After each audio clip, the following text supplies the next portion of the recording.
Actuellement vote bi daal si camp bi li ma si mën a wax mooy que ne fi mu nekk nii y' a pas beaucoup de perturbation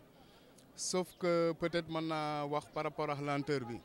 mais nag lenteur boobu li ko mën a justifier mooy le fait que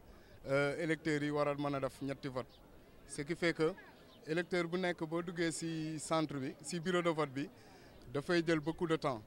loolu moo waral ngeen gis actuellement nii au niveau des bureaux foule bi nga xamante ne ñoo fa nekk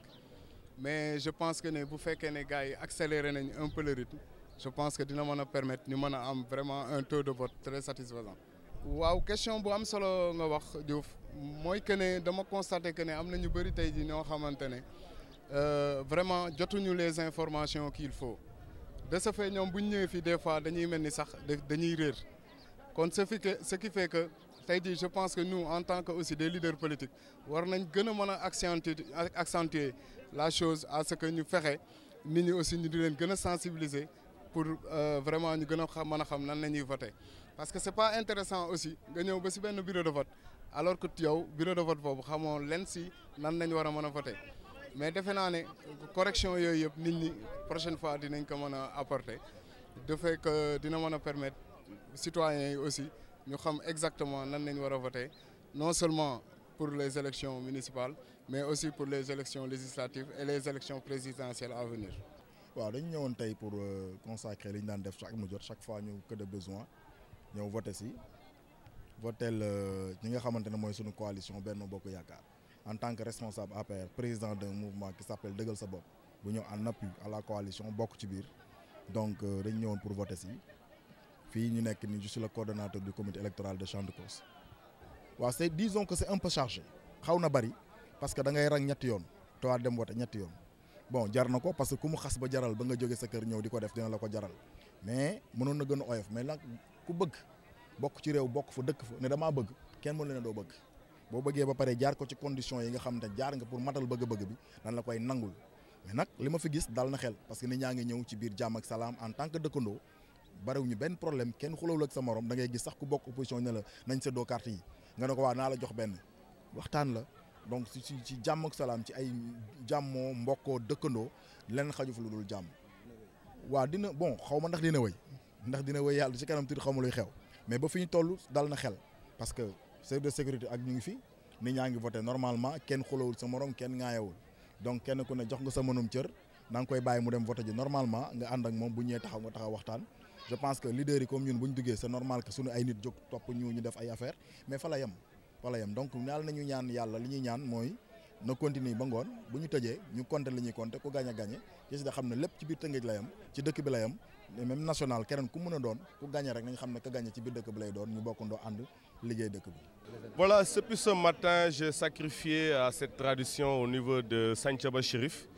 Là aussi, ça se passe très bien. C'est ce que nous avons constaté aussi à Ousmane Mbengue Dangou.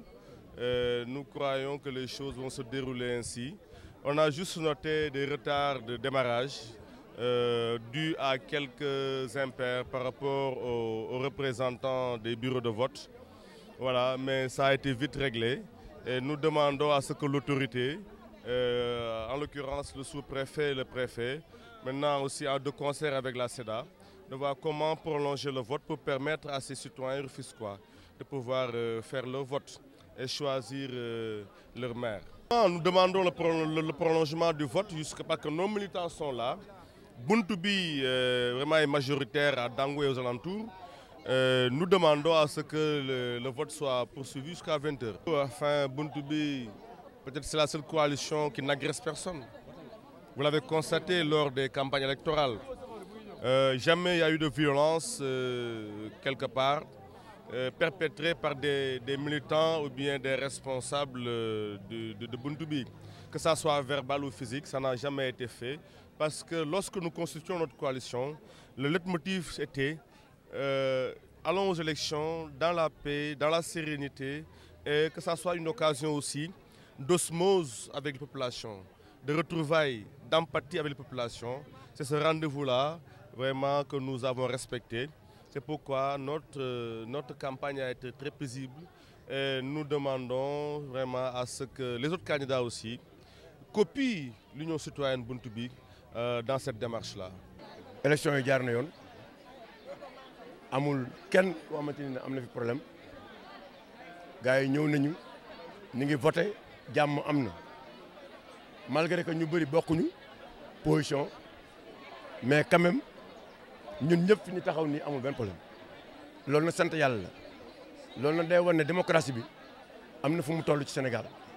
loolu day xam ne violence bi nga xam ne moo fi daan faral di am ñun ñi am nañ maturité xam ne réew mi li koy defal du violence apaisement la paix la concorde la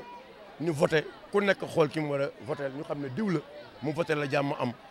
ki nga xamante ni moo gagné ñu félicité ko même ñi nga xamante ni dañ leen gagné sax dañ leen di félicité jaajëfal leen xam ne loolu dafay wane ne suñu démocratie mûrir nañ ko suñu démocratie toll na tey si dimension xamante ni adduna bi yëpp amatuñu dara loo xam ne mën nañ ko wax Sénégal waaye Afrique war nañ mën a jàngat si ñun. amul benn perturbation vraiment ku nekk ñëw nga am na sax ñuy taxaw naa mën la diw te terewul ñi dañ la bàyyi nga wax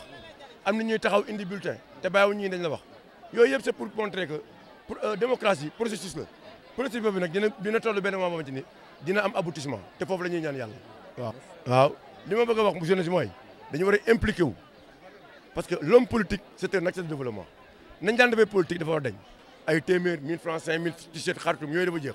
léegi ku def lu baax ñu ànd ak yow ku def loo xamante ni baaxul ñu jëlee fi indi keneen jéem na c'est facile